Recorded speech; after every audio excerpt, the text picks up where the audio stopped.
Après environ 20 ans de paix, le monde est allé en guerre pour la seconde fois. Bienvenue sur WatchMojo.com et aujourd'hui nous allons explorer les origines de la Deuxième Guerre mondiale.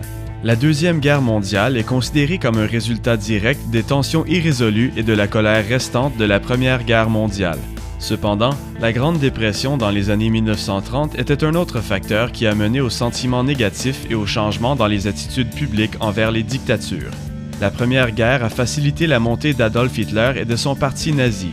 Les alliés d'Hitler en Italie et au Japon ont aussi agi agressivement dans l'espoir d'agrandir leur territoire.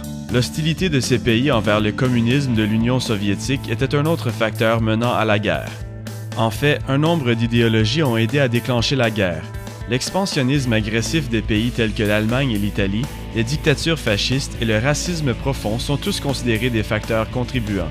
Ce racisme venait surtout de l'Allemagne, où les nazis croyaient que la race aryenne était la race maître et supérieure au peuple slave.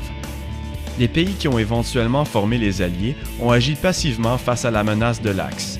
Ceci étant en partie par sympathie, en partie par culpabilité à cause du traité de Versailles qui blâmait les Allemands pour la Première Guerre, et en partie parce que certains pays tels que l'Angleterre ont sous-estimé Hitler.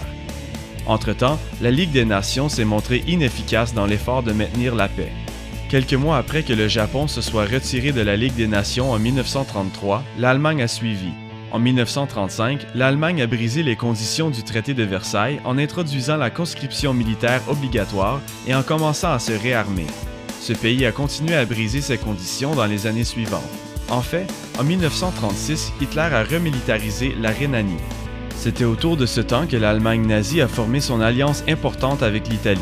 Bientôt après, les deux pays ont offert leur support au mouvement séparatiste durant la guerre civile de l'Espagne, tandis que le gouvernement existant était supporté par l'Union soviétique. Ces événements présageaient la Deuxième Guerre mondiale, car chaque camp testait des méthodes de guerre différentes et des nouvelles armes.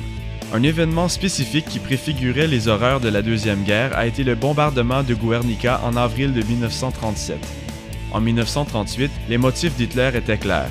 Lors d'un événement appelé l'Anschluss, les nazis ont annexé l'Autriche à l'Allemagne, malgré le fait que ceci aussi brisait les conditions du traité de Versailles.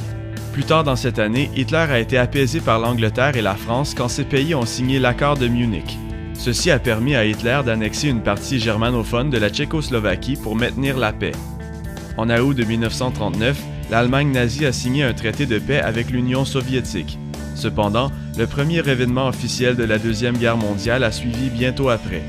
Suite à des tensions de longue date, l'Allemagne a envahi la Pologne le 1er septembre 1939. L'Angleterre et la France ont averti l'Allemagne que si ses troupes n'étaient pas repliées, la guerre serait imminente. Quand les nazis n'ont rien fait, l'Angleterre et la France ont déclaré la guerre à l'Allemagne et la Deuxième Guerre mondiale a officiellement débuté.